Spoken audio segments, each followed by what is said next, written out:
میں گفتگو یہ ایک صرف صفائی کی بات نہیں ہے،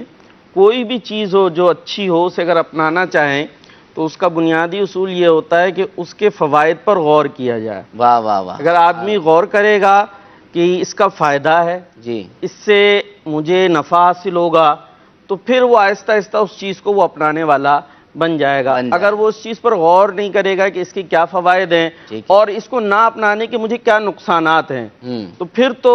مشکل ہے کہ وہ چیز کو وہ اپنا سکے۔ لہذا ایک بنیادی سا اصول یہی ہے کہ اگر آپ چاہتے ہیں کہ اس چیز کو آپ اپنا لیں تو آپ اس کے فوائد پر غور کرتے چلے جائیے اور نہ اپنانے کے نقصانات پر غور کرتے چلے جائیے، تو آہستہ آہستہ آپ کا ذہن بنتا چلا جائے گا۔ اب یہاں تک یہ بات ہے کہ جناب مجھے تو اپنی چیز صاف ہی لگ رہی ہے،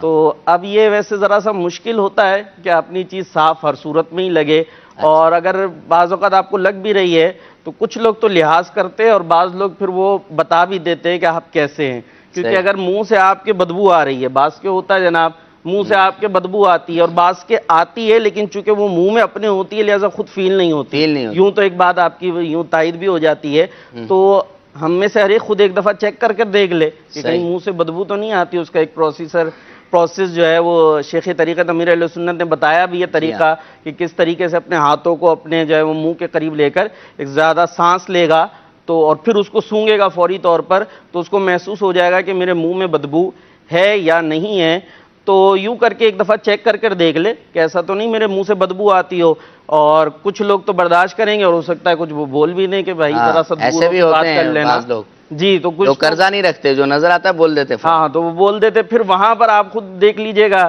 کہ ابھی تو آپ کو فیل نہیں ہو رہا کہ ٹھیک ہے سب چل رہا ہے، ایسا نہ ہو چار لوگوں کے اندر اس طرح کی، اگرچہ اس سامنے والے کو لحاظ کرنا چاہیے، اس کو ہم انڈورس نہیں کر رہے کہ وہ ایسا کرے بھی، لیکن اس کو بھی تو احساس کرنا چاہیے کہ میں دوسرے کو کتنا ایذا پہنچا رہا ہوں۔ مسجد کے حوالے سے پھر بڑے مسائل ہوتے ہیں کہ مسجد جا رہا ہے وہ ثواب حاصل کرنے کے لیے، لیکن ایسا بدبودار ہے کہ جس کی بدبو سے دوسرے کو ایذا پہنچے، تو اول تو اس کا ایسی حالت میں مسجد میں جانا جائز نہیں ہے کہ جو دوسروں کو ایذا پہنچائے، مسجد کے اندر اتنی بدبو ہے اس کے جسم میں، پھر وہاں جائے گا تو بجائے ثواب حاصل کرنے کے لیے کیونکہ جائز نہیں تھا تو گناہگار ہو جائے گا۔ لہٰذا ان چیزوں پر غور کرتا چلا جائے گا تو آہستہ آہستہ اس کا صفائی ستھرائی کا ذہن بنتا چلا جائے گا۔